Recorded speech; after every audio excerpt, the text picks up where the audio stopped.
and gentlemen, let's get started. Please take your seats. Everybody take your seats. We've got a real busy program tonight. So I want everyone going to be briefing to talk very fast, and I don't want a lot of questions. Is that understood? We have up fast clock. Ladies and gentlemen, welcome to the Northeast Neighborhood Alliance meeting. It's so great to see people in person again after all this time. And you're all a bunch of heroes because you survived this rainstorm to get here. Thank you very much. And where's Joe Alexander? There's Joe. She and her crew showed up while the rain was pouring down to bring us those beautiful cookies and brownies.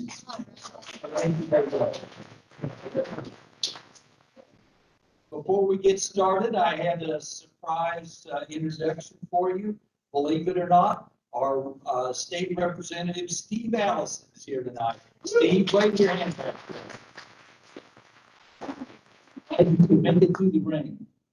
I understand some people they call them umbrellas. Have you heard of those? Yeah. Some people use them. Okay, let's get started, and we'll begin, of course, with the Pledge of Allegiance.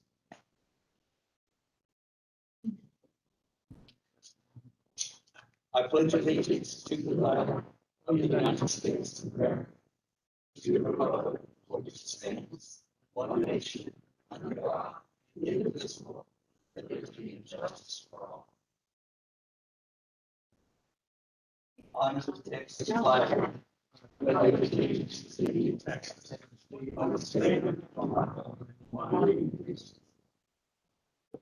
Please be seated. Thank you. We'll kick off tonight's session with some interesting information from our San Antonio Fire Department, and we've got engineer Danny Fessel who will begin the presentation. Danny, you can explain about the other talkers. The other briefers. Oh, do I know it?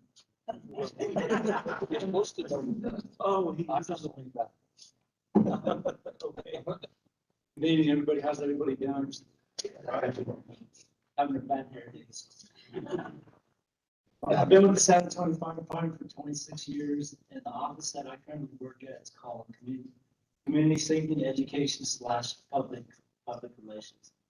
So what we do is we go out to homeowners associations, we speak to you guys on anything that you guys want to know about fire department statewide, how we can kind of be the liaison for your neighborhood. If there's any questions or concerns that you may have as far as operations or things like that, here to kind of bridge the gap between citizens and administration. In addition to that, we also do a lot of outreach with schools, businesses, churches, any type of civic organization or private organization that asks for our help.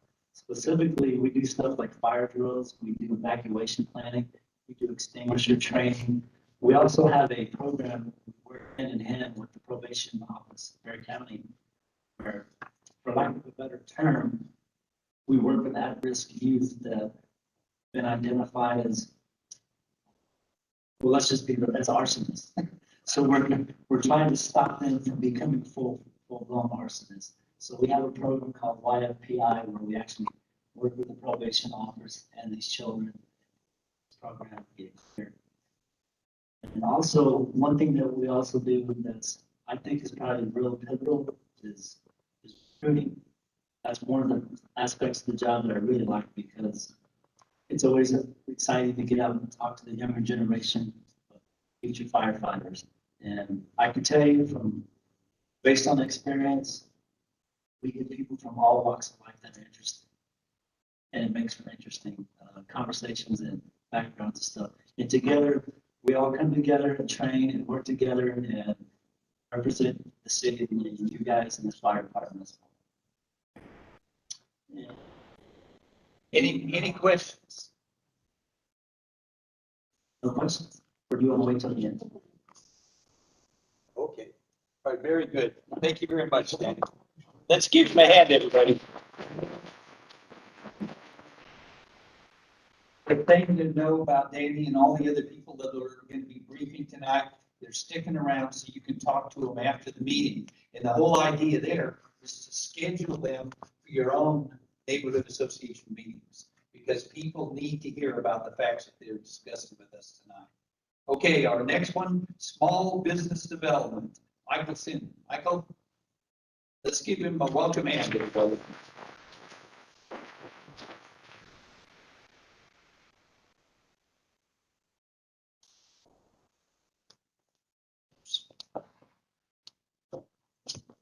I'm sure you can tell I'm not Michael Sinden because I'm surprised with him. No worries. My name is Juanita Sepulveda. I'm actually the current chair for the Sabeda program, which you're going to be educated on. And as you see to the far back of the room, we are going to be present to make sure we can provide you the information. The program is basically created to be able to educate you about the opportunities that small businesses as well as veteran businesses are able to utilize. Seeing that we're covering in the post-COVID, I guess, environment, we want to make sure that, one, that you're aware of us, two, that it's accessible to you, and three, most importantly, that the city has your best interests at heart. The EDD office is making major changes, and what I mean by major changes is being the forefront about making sure that these type of resources are made aware to you and they're easily accessible. I too am a business owner, and I look forward to be able to see most of you, if not all of you, not just out and participating, but spreading the information that we have for the small business environments. And thank you for having us. I'd like to present to you Mike Sinden. Good evening, everyone. I'm really excited to be here with you all. So for any of y'all in the audience who are business owners, small business owners, you're thinking about starting up a business coming out of the pandemic, you know, neighbors that want to, whatever the case, we're going to run down a series of programs the city of San Antonio has available for small business owners or those who want to become them, to help ease that process along the way and make it easier for them to start, grow, and develop. So on the next slide, you'll see that we have a variety of programs from the all the way, like I said, from the initiation startup to growth phase. I'm not sure what's going on up here with the presentation. Give us 1 second. So while that's being loaded up, the first one we have is a program for those who want to start a business. That is a very daunting journey. It is one where many times you're either doing and starting the process on weekends after you just worked your daytime job, or it's one where you kind of take the leap of faith, if you will, to go start your business and leave that security blanket. We realize that's a very scary and daunting thing to do. And so the city of San Antonio has partnered with a local entity called Lift Fund to actually provide a free entrepreneurial resource center. Right now, they're virtual because of the COVID restrictions, but typically they operate out of the Central Library downtown, but they do a bunch of events out in the community, just like you're seeing us here today. And the whole goal is for them to offer you up a free workspace for you to come in and, you know, kick around some ideas with the team that's available. They also have mentors they can connect you with, or industry specialists if you have questions on the legality of starting up your business or retail space or things of that nature. They have folks there who will help you go through that process. And they also have a series of programming to help your business, again, to support you along the way. Think of it as holding your hand, essentially, to where you want to go and finding the right connections. I won't go through all of them here today because we obviously have a booth in the back and a few programs we want to go through. But here's just some of the programs that are available to folks who want to go through this process. Some of them are milestone based. You start a process to achieve milestones that could lead to potential grants of up to $5,000 to $10,000 for those who actually are successful in meeting their milestones. And a panel of judges come together to grade them.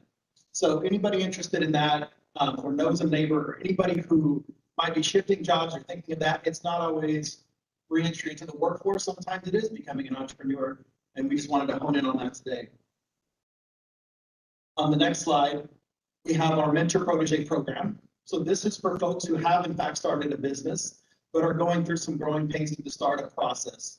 These are those who, on the next slide, you'll see need to write a business plan, need to market their business, need to understand financials, right? That you get your first big job and you're not going out and spending it maybe on a new vehicle. Maybe it's an investment back into the business for a rainy day when, you know, you have to have a fund there to support you. So their job is to essentially take you through a series of classes. This is a partnership with our local Alamo Colleges district, and teach those things to you out in the evenings, obviously realizing you're busy during the day. Then there is a part where we match you up with a mentor who's been established in our community for a period of 2 years. During that time, you will sit down with that mentor who's been successful. You will draft out a business plan, an action plan, and you will work together with that mentor to obtain those milestones over a 2-year period. And so it's a very personalized experience, and one we've seen a lot of success from the businesses who go through it. The next 2 programs on here are related to access to capital. We also know that is a huge barrier for businesses who want to start up. I have an idea, but I need some funds to help support that or grow. We've partnered with Lift Fund to offer 0% interest loans to our local small businesses between the ranges you see on here, which is $500 and $50,000. So for folks who are struggling, as many times to go out to a mainstream bank, it can be difficult to obtain a line of credit or a loan to support you. You're new, you're trying to establish. This program is here to help you obtain that loan and do so at a very low interest rate. So again, you can invest back into your business. This next program is essentially a small business development fee waiver program. So for those of you who are small business owners or know one, realize that renovating a space, or even if you've done a project at your house, many times comes with fees from the city services, from our development services department. You got to pay for licenses and permits. Many times you also have to pay saws to come in and maybe put in a sewer line or something like that. We have a program for small businesses to waive those fees for small business owners who are looking to expand their business, grow their business. Maybe you're reconverting now in the new COVID environment into a larger outdoor patio space. That might incur some city fees. So if you come and see us, we can help waive those fees for you so that you're not paying back us the money. It can be, again, a reinvestment back into you and growing and developing your company. The last program I'm going to talk about today is the one that Juanita serves as chair and oversees. Also want to acknowledge Roy Schaffel in the back. He is the appointee of that committee for this council district. So both of them put in a lot of time in volunteering and helping the staff, making sure we're helping our small businesses in the community to the best of our ability. So this program is important because those who actually have an established business today, I'm not sure how much of y'all know how much contract opportunities are available with the city of San Antonio. Obviously, you drive around and see roads that are being reconstructed. You see libraries that are being built, but there's also goods and services we buy. This program seeks to get our local small minority women-owned businesses onto our city projects through very intentional ways. And to do that, we have 2 eligibility criteria you see on the slide. Some of it's going to be very easy for most of you. One, you got to be local. You got to be headquartered in the San Antonio metropolitan statistical area. And I assume many of you are, in fact, having that requirement nailed down. The second one is being certified officially by a firm called the South Central Texas Regional Certification Agency.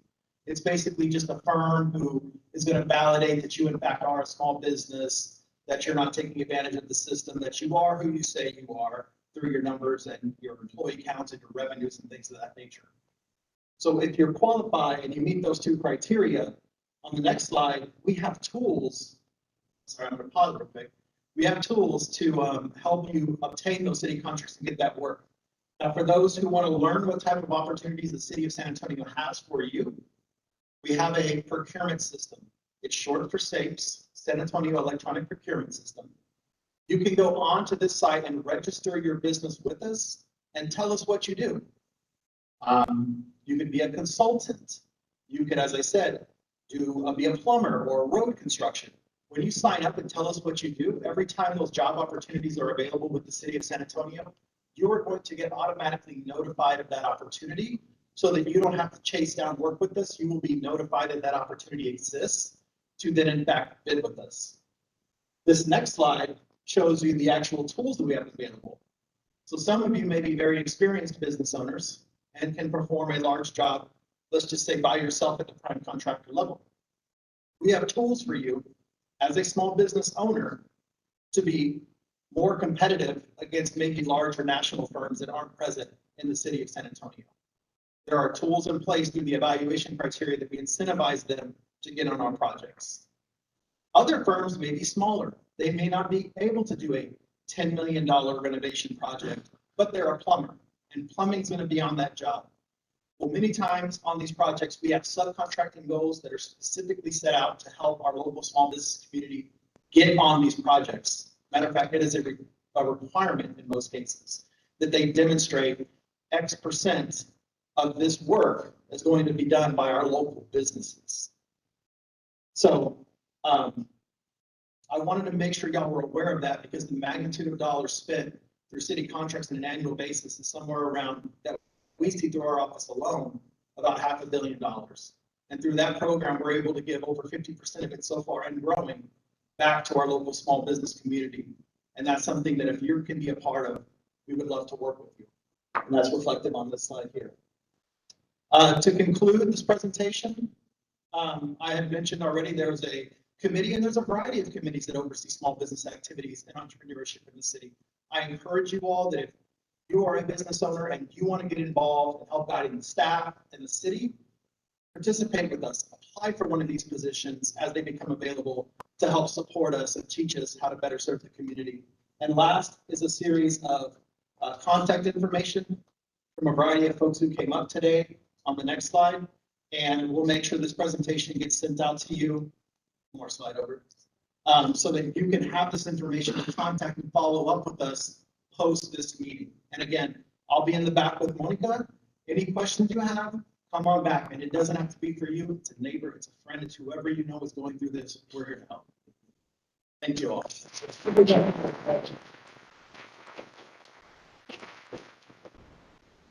You can tell Michael is extremely dedicated and committed to making sure that your community is aware. But this was brought to you by your Councilman Perry, making sure that you're aware, and his representative, Roy Shuffle. You want to ensure that you are educated, familiar, and that you would have the access to it. So please give them applause because they have your best interest. Thank you very much for that informative briefing. We move right along now to one that I know everybody here has been talking about, and that's the homeless outreach program. Trevor Baker's with us today. Trevor, come on up. Let's welcome you. We've got a problem here in San Antonio. We need some answers. Oh, boy. Thanks so much for that setup. Good evening, everybody. My day's been going just that well. So my name is Trevor Baker. I've been employed with the city of San Antonio since February. This program is very new. Work as an LPC and a licensed master social worker as the coordinator for District 10. I try to provide a lot of interventions in the field, wherever these individuals may find themselves, to try to invite them to be a little bit more engaged in what we have to offer as a society. Unfortunately, a lot of individuals struggle with stigma, drug addiction, and other challenges that can easily invite them to isolate and engage in other behaviors that can really become a nuisance to them. So we don't want to get in the habit of blaming these individuals, in so much as realizing that they're constituents of San Antonio just the same. You don't want to have your projections or respective needs come to rest on top of someone else.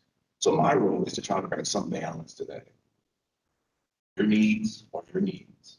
We don't want to have that come at the expense of someone else that's just in crisis just the same. So that's where we come in at. Now you have myself and a number of other clinicians that are placed throughout the respective districts throughout the city, as well as non-clinical support staff. We partner with Haven for Hope. We partner with SAM Ministries. We partner with just about everybody so that we can have that coalesced response to the respective demands of our community, as well as those that are. So with that said. Trevor, talk a little bit more into the mic, okay? There you go, Trevor, here. Can you hear me? Yeah. Good. Okay, give me an answer. We're streaming as well, so it's just a little. Yeah, we're streaming it, so if you can just talk a little bit louder. Yeah. So to repeat a little bit of what I said, we have to bring about a balanced approach to the demands of those that are in the community. But we don't want to get in the habit of demonizing or vilifying people for being in need. Nor do we want to get in the habit of disregarding y'all's particular advocacy and compassion towards those. So my role as a licensed professional counselor and a licensed master social worker the District 10 area, is to bring about that balance, bring about that nuanced approach rather than just getting in the habit of throwing these individuals. belongings. We wouldn't do that to a baby. We wouldn't leave a baby on the side of the road. You have to think of these individuals almost as child children of sorts. They just lost their way, can easily find themselves operating in a desperate manner. So that's my role. Definitely think we'll have questions at the end, and I'll be around to explore any concerns that you all have. All right, right now, does anybody have any questions for Trevor? Anything at all?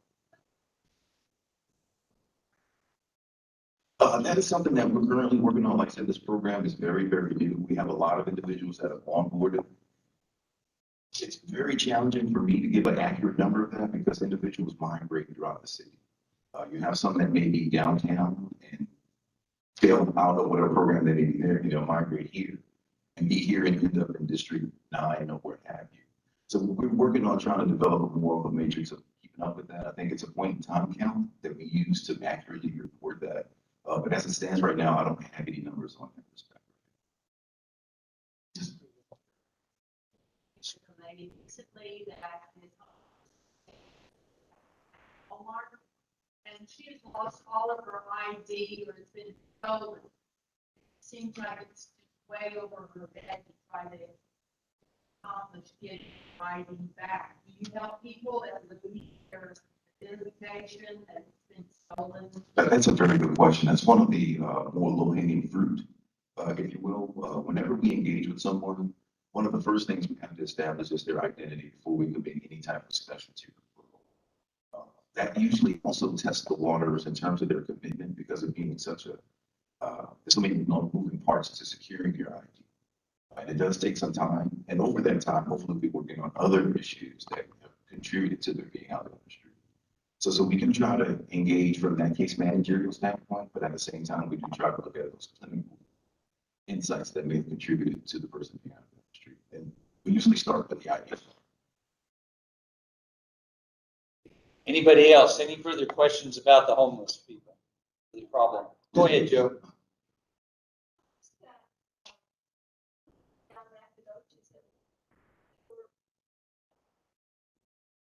In there beside us. Yeah. What I'm saying, and of course, we don't want that for our neighborhood that evaluates our property, although it's gone up a lot. For that, but we don't want it, but we're not heartless either. We feel really sorry for these. What happens to them when they disappear? Where do you take them? What do you do for them? What we do is we try to, the objective, one of the main objectives that we have is to try to create a safer haven type of environment or try to get them into emergency shelter. It gets hard to work on a lot of the comprehensive things if we don't have the basics covered. So we do try to engage them.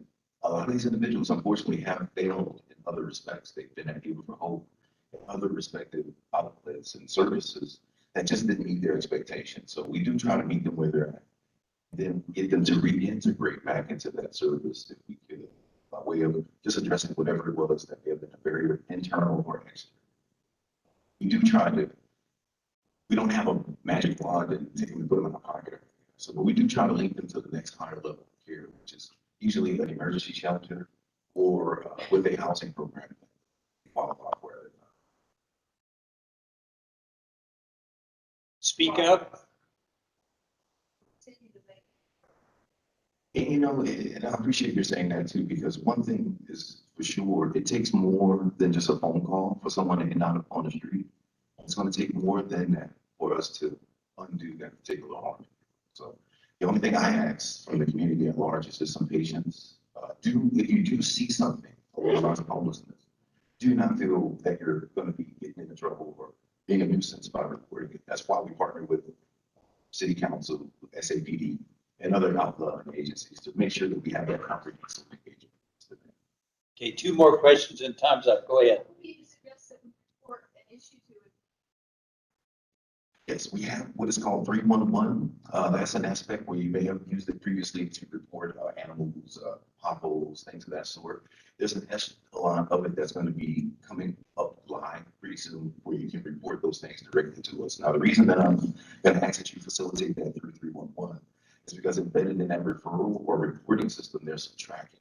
so that we can give some type of feedback in terms of what outcomes we had, or give some idea of where we're going next with that particular request. So 311 or through your city council channels, or through your neighborhood safe officer north. Okay, go ahead. First thing that you do when you encounter the homeless is you ask for identification. We try to establish that just for referral purposes, because it's kind of hard to move into an apartment if you can't establish your identity. But could you kind of walk us, so we're kind of confused. After that, what do you do when you're approached, when you encounter the homeless? What steps follow after that? And that usually is driven by the individual. There's no one approach that's going to be the same throughout. We try to tailor our engagements to the demands that the person has at that time. There's no cookie cutter approach, but to kind of give us summarization or operationalize it a little bit, we engage with the individual, get a feel for where they're at. Of course, we have to document that, so we have to verify their information in our respective reporting systems. And we use that to make specialty referrals on their behalf, whether it be to SARA, the housing authority here, or whatever housing reporting policy agencies we have out here. They all use this one reporting system that we have to generate notes with.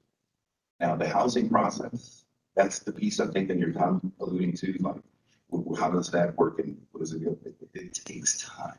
It usually does take some time to get off the ground, because we have a number of moving parts with that, where there's a prioritization listing that they have to go to, there's a housing listing that they go to. And once all of that gets reconciled, then they get what is called a referral to one of the housing agencies like SAM Ministries or for immediate housing. So that does take some time. During that time frame, we are going to work on those things that can keep them in housing so that they don't be recidivism and falling right back into that pattern. Okay, one last quick question. Go ahead. You talk about emergency resources. Are they in District 10 or are you sometimes relocating? What we're trying to do now, we're partnering with a lot of the United Methodist churches so that we can replicate a lot of the services that they would get down.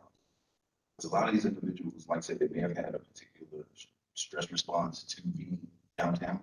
And we don't want to get in the habit of forcing care on the people, but we do want to meet them where they're at. So we have an upcoming meeting where we're going to partner with a lot of the United Methodist churches so we can offer groups and things of that sort to kind of mitigate some of the beliefs that contribute to this pattern of behavior, on top of other services that we offer in conjunction with that outreach.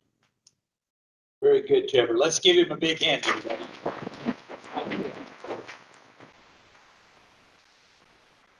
Hey, Trevor will be around, so if you've got some additional questions or would like to sign him up to come talk to your neighbor, we want that to happen. Let's see, did Kevin Crozier make it here yet?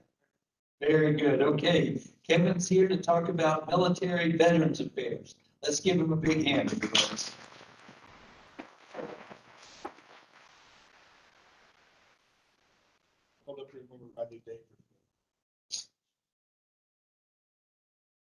Well, to keep it short and sweet, I'm Kevin. Thank you. Have a good evening.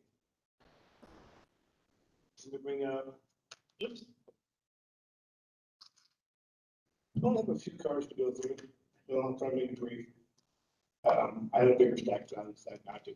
Just real quick, I'm Kevin. I'm the District 10 Veteran Representative. I also represent District 10 down on the San Antonio Veterans Advisory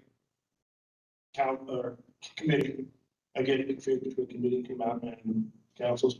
I'm also on the South Texas Veterans Mental Health Advisory Council of South Texas. That's painful, but that's what we wanted. I'm putting a lot of information out there. The District 10 has a Facebook page out there. It's just facebook.com/District 10 Veterans. I'm always putting information out there whenever I get on just anything related to veterans. I also put it out there on, I don't know how many other Facebook pages, to include the Fort Sam Houston Spouses page, which, by the way, I want to say thank you to all the veterans in the room. And I also want to say thank you to all the spouses and family members. A lot of us don't think about the spouses and family members as veterans, because if it wasn't for them, who knows where we'd be. A few of us in the back knows about it. So like I say, I put all the information out there on mental health places for folks to go, references, information from the VA, in itself, resources that we can go to try to help our spouses or try to help our friends. The council page for the mental health is real simple. It's try to say this easiest. VHMACST.com. So it's just Veterans Healthy Minds Advisory Council of South Texas. It's just those initials. And then I don't see Larissa here from Circle of Arms. Circle of Arms has a lot of hiking for heroes events that are out there, so I'm putting it out there on District 10 website. Also, I try to put it out there on Lions Council. Get folks interested in hiking. Yes, ma'am. I have the Pink Berets. I have information out there. And basically, if I get it, and it's related to veterans and or spouses, it goes on our District 10 Facebook page, and I try to put it everywhere that I can. Like I say, especially on the Mental Health Advisory Council website, especially with talking about 22 a day. Veterans are not with us, and so we're trying to get message also out for all of our veterans that may have mental health issues. And I'm not just talking about PTS, but we're also talking about military sexual trauma. That's going to be a very big one, and that's not just females, it's also male related. We're beginning to understand more and more on how that's getting to be, unfortunately, in the middle. So that's basically all I have. Like I say, I decided not to go through all my cards. Any quick questions? Questions at all about Veterans Affairs? Good.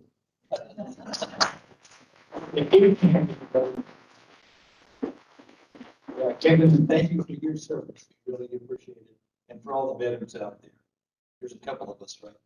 In fact, I've always been proud of District 10. We've got more veterans than anybody else does in San Antonio. Including our councils. Okay, moving right along, I guess Larissa hasn't made it. She's going to talk to us about the Circle Farms program. That's okay. We'll try to get her in the program later on. We now get to hear about city issues. Now, who should talk to us about those? Let's welcome Councilman Clayton Perry. Woo! You guys got a little bit of time, sir. I usually only have about 5 minutes, and this is going to be exciting. This is going to be exciting. I got some time here. Well, let's talk a little bit about city issues here. We had our budget policy working group here several weeks ago, and if you didn't get a chance to watch it or read the newspapers about it, I didn't get support for expanding our homestead exemption. You know, I started that back in my first, in 2017.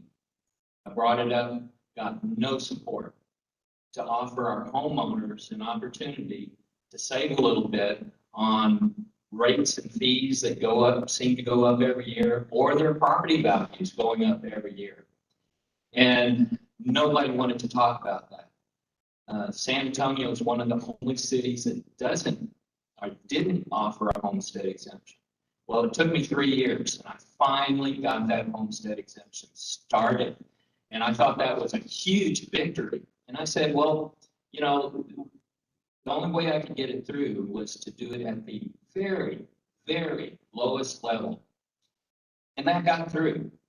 And I said, I'm going to try again next year, and the next year, and the next year.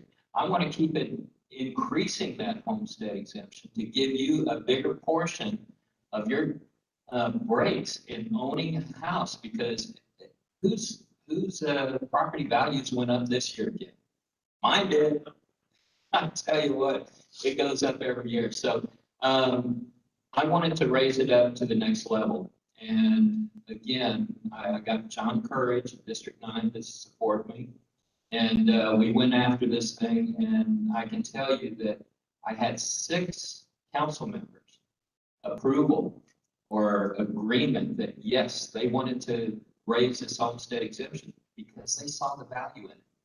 Well, something happened that night Because the next day, they all said, no, we're not going to support it. Overnight. Now, I don't know who it was, but somebody was sure doing their phone calling that night to get them to change their minds at that meeting on Friday morning. Again, I'm not going to say who it was, but it was going to cost the city about $6 million to take it up to that next level. Guess how much money that at that time we were going to carry over to this next year? Anybody have a clue? $42 million that we're going to carry over into the next fiscal year. And yet we could not afford $6 million for that homestead exemption. I was flabbergasted. I talked to, I was blue in the face, but I could not change anybody's minds. So guess what? I'm going to do it again this next year. But I can't do it by myself. I need your help. I need you to get on the phone, send emails, text messages, whatever, to all of those other council districts saying, we need some property tax relief.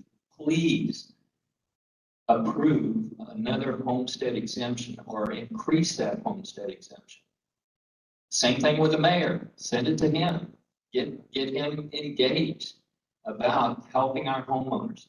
Look, this city talks a lot about affordable homes. And I agree, we need more affordability in purchasing homes. Offering a bigger homestead exemption is a way to do that, to decrease the amount of property taxes you pay every year. So I'm going to do it again this next year. I've struck out this year, but remember it took me 3 years last time to get one started. It takes me 3 years to get the next step up. That's what I'm going to do. I'm going to keep hammering the rock until it breaks. But again, I need your help and everybody's help out there. This is on TV. So all you out in TV land, exactly, get out there and let the other folks know about it. So I'm going to keep, like I said, hammering on that rock as long as I'm in office to see about increasing that homestead exemption. There is a survey out there. It's called SA Speak Up. If you have an opportunity to go up in there, but nowhere in that survey will you see property tax relief. You know, somehow that just fell off the list. Well, this next year, I'm going to fight like all get out to get that on the list because that is an expenditure to the city budget for property tax increase. And that should be on there like security, safety and security, better roads. That's an expense. That is a program. And I had a little bit of a disagreement with the city manager where he said, well, that's not really a program. No. It is a program. And that should be on that survey just as much as those other programs are. So I'm going to fight to get that. We'll see where it ends up on the survey this next time. Hopefully they'll put it on there, but I'll fight that battle. But go out there and take a look at that survey and put down what you think is most important to you. And it's between you and that computer screen and getting that information out there on what you think is most important to you. So please, there's still time to go out there and do that. Let's see. Police survey. Anybody in here do that police survey? There was a police survey that they had out there about, okay, there's a couple people that did that survey. All right, I did it also. On what you think the police should be doing here in San Antonio. And if you think they're doing a good job, well, I can tell you that 70% of the folks here in San Antonio likes their police. And I'm very happy about that. I have been a staunch supporter of the police department and the good job that they're doing. There's one issue that I think we have with the police, and that's we don't have enough of them. We don't have enough of them to get out on the patrols in the neighborhoods to make you feel safe and to catch the bad guys that are making you feel unsafe out there. So I'm a proponent to get additional police officers. In fact, that was one of my that was my second topic after homestead exemption on the policy, the budget policy, working group, was we need more policemen. Look at the survey that went out. Look at the results that came in. People are asking for that. Let's give them what they're asking for. So that's very, very important to me as well. We'll see what comes out when they start unveiling the budget to the council and to the rest of the city. And we'll get briefings on that also here in District 10. Coming up, roadshow. Has anybody heard anything about a roadshow? Joe has, yeah, there you go. First, all right, couple people. Go back to your neighborhoods. I'm starting a roadshow because not everybody can make it here to the District 10 meetings, and not everybody knows how to work a computer to read the newsletter and things like that. I'm not saying that's not important. So I want to get out into the communities, and the first one we're going to do is in Valencia, and we got the next three of them actually. What's the other two? El Dorado, Valley Forge. That's the three that are set up. Got 2 in July and 1 in August already. So if you want me to come into your neighborhood, we're going to have it's just not me speaking. We're going to have other city departments there, like safe officers, code compliance, development services, those kind of other. Yeah, we're going to work with your neighborhood as to who do you want to talk to, CPS or SAWS or any city-related agency, and we'll have them there to answer questions and to work with you on the problems that you have. Of course, I'll be there and I'll be ready to answer all of your questions, and I like the hard questions, and I'll tell you what I think about them also. So this is called the District 10 Roadshow, and I want to get out to every neighborhood. Listen, this is only a 2-year term, and it's very important to me to try to reach more people out in District 10 that I never hear from. I don't hear their voices, and this will give them an opportunity to come out. And heck, I think we're going to have some food trucks that when we visit, or popsicle sticks or whatever, we'll have something there to try to get more people out there as well. So come and join in. If you want me to come to your neighborhood, let me know. Get on the calendar and we'll sure get out there. We'll get it all set up with you. Are y'all excited in Valencia? All right. That's what I want to hear. That's what I want to hear. All right, I want to just take a couple minutes. It's been a long time since we've gotten together, right? And I've got most of the staff. I'm missing 2. Steve Peterson, he works in our field office, working with the neighborhoods. He's off. He's going to Fort Bragg. I think he's enlisting in the Army or something. I don't know. But anyway, yeah, good.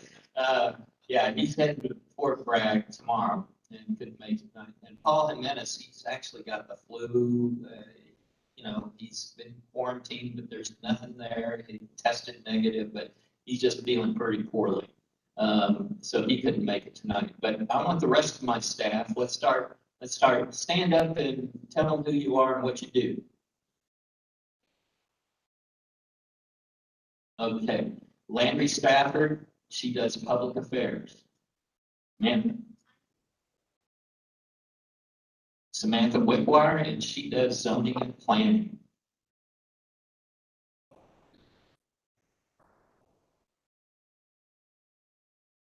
All right, Jarvis Swallow, and he does community engagement also with Steve Peterson. Raul Ubidas, policy advisor / IT / go-getter. Look at everything. Raul Ubidas, and he does mostly the policy advisor. If you read an editorial that is from me, most of it is written by Raul, if not all of it. I just change a word here and there. So call up Raul and say, what did you say? Not what I said, what he said. So anyway, and I want to introduce a brand new team member here tonight, and I'll let her introduce herself. Nadia Cedeno, and she does the communications now. So a lot of Facebook, and we hope to be coming out with more videos and things like that, to get the word out as much as we can. That always seems to be the biggest issue is communication. communication. So I'm working on that.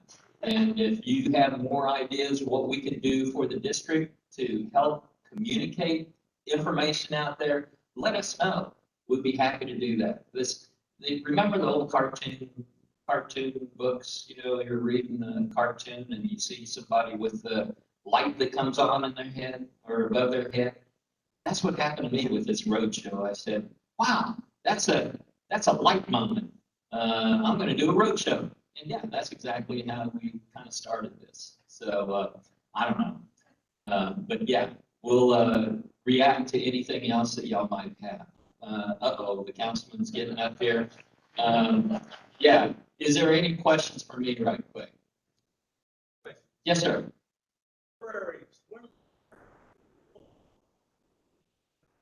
Okay, the question is libraries, when are they going to fully open? I don't have the exact schedule on that, but we will put that in our newsletter this next time, as much information as we can get on each individual library, or if they're all together, we'll get that information out. And when they're open now for just going in and checking in, that kind of thing. But yes, speed routing. There you go. We'll get that information out. Linda, go ahead. When they reopen their hours, they were previous. Well, again, the question was about libraries, about their hours and those kinds of things being reduced. Let me get all that information together and we'll put it in the newsletter or next door and get that information out to the community. Good questions. Let's give him a big hand, everybody. He's got a lot of work for.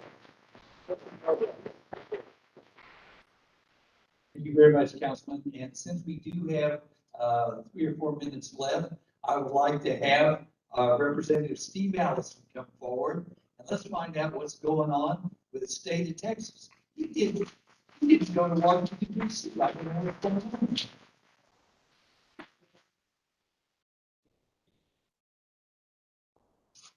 Thanks very much. I'll be brief and I'll be glad to stick around and answer any questions. It's been weird. I don't know how else to describe it. I've got my pass.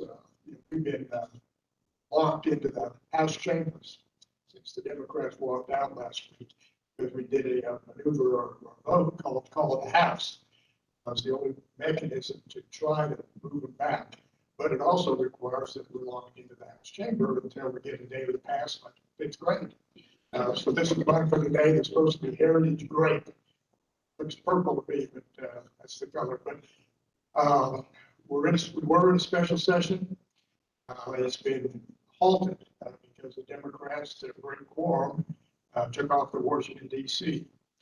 And under the guise of objection to a proposed voting bill, election bill, that they claim has been destroyed. Well, if we go back historically, every single session, as far as you go back, there's been treatment of the election bills and election process. This is no exception. And please don't believe what you read in the newspaper, which such as our newspaper might be, or on any of the newscasts, or what you read coming out of the business going on in Washington, D.C. The agenda is clear. They're trying to get the national vote. It would be horrible for all of us. It would be horrible for our democracy, in some of those proposals, and using our legislation. We have a new bill out of the House that's gone through a lot of gyrations, and it's not just a good bill, it's a very good bill. It doesn't have any voter suppression in it. In fact, it goes the opposite direction. They claim that it's suppressing the vote. It's excluding the vote. And that's just the opposite. It increases hours.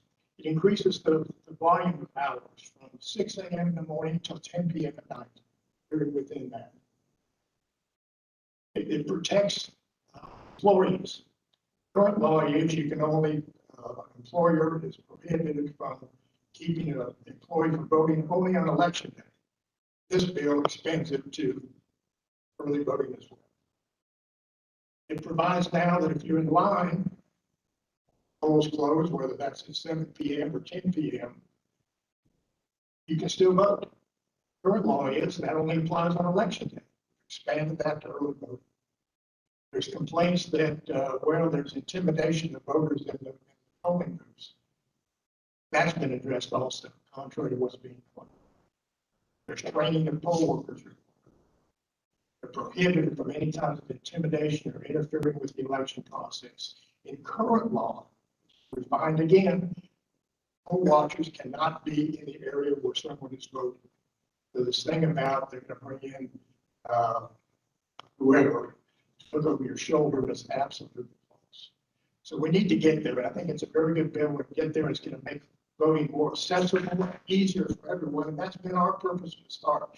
The bill, in fact, states that as a legislative intent.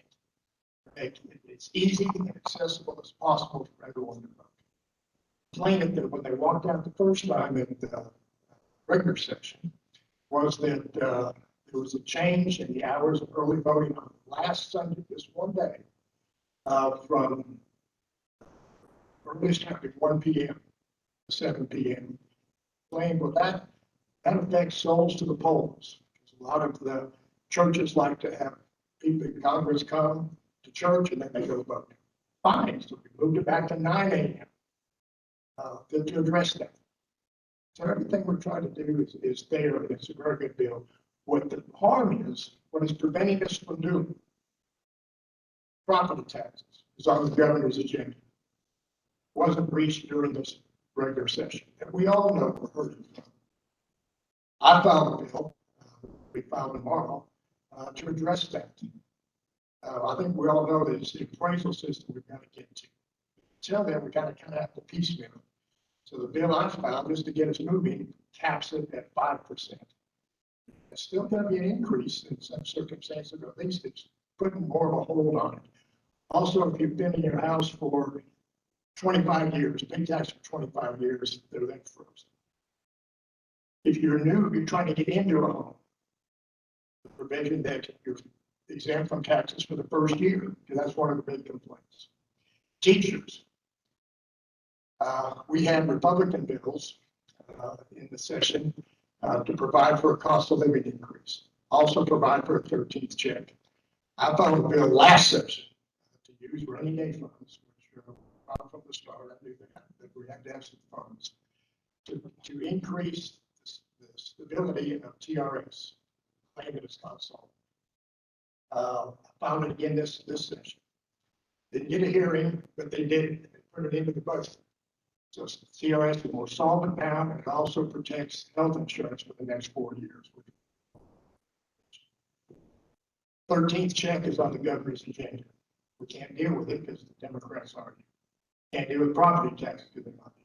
Tomorrow, I'm going back tomorrow morning, we have a meeting of the Republicans anyway to keep moving forward on foster care. The foster care system is beyond broken. That's on the agenda. We can't do it. Border security is on the agenda. Can't deal with it until they get back. So that is just, it's the collateral damage is inexcusable. And to be derelict in their duties, what they're elected to do, and to bring the thing to a halt is nowhere near. It's not what our democracy is about.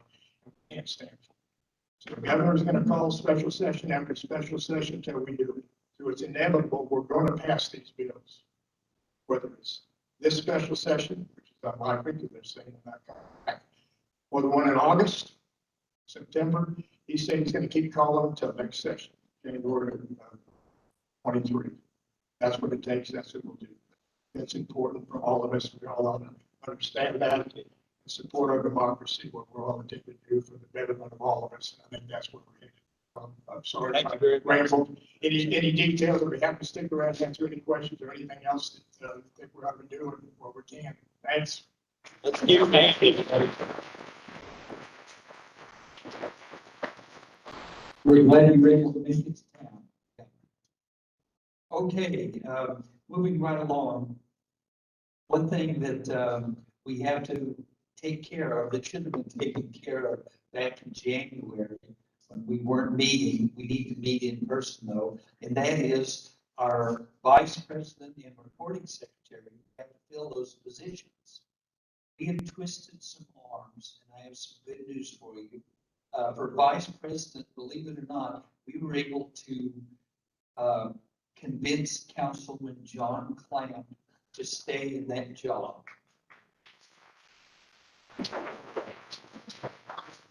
Because Mark White's probably going to be going to another office, we were able to twist the arm of Karen Davis. Karen with Redland Oaks, she's been a board member for a long time and taken good notes for us. She has agreed that she would serve as secretary.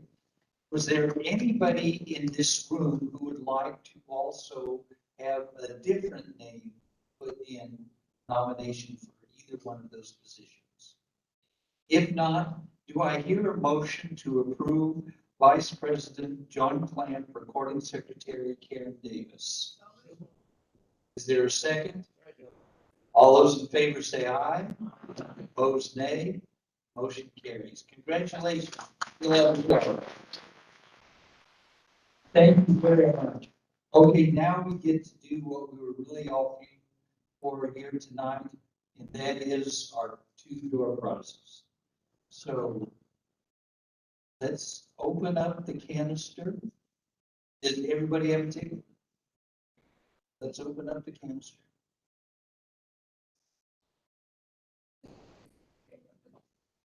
Close your eyes.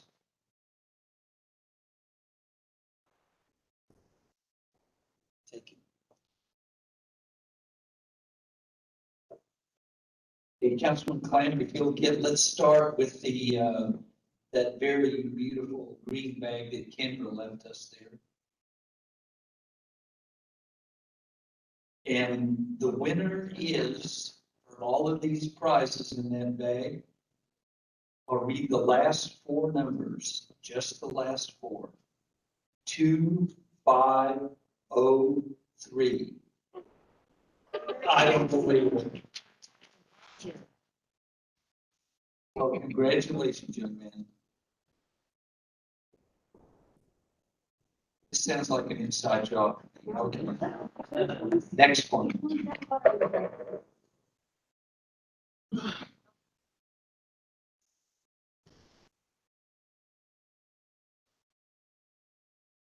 Are you ready? 2527. Ta-da!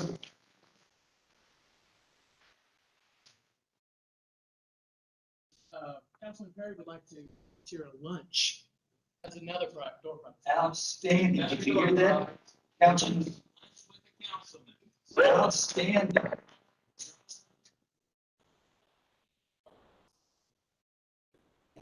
TV World, we're now going to draw on a lunch provided by our councilman, Clayton Perry. And the number is?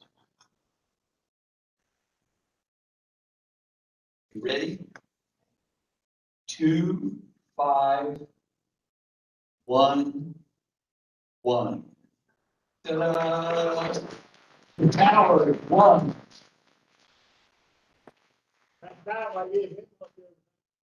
Oh, okay. It's a good trade then. All right, just a couple of announcements. Pull your crayons out. You need to write these down. The next District 10 meeting will be August 16th, right here in this beautiful facility. And then the next Alliance meeting will be September 20th here as well.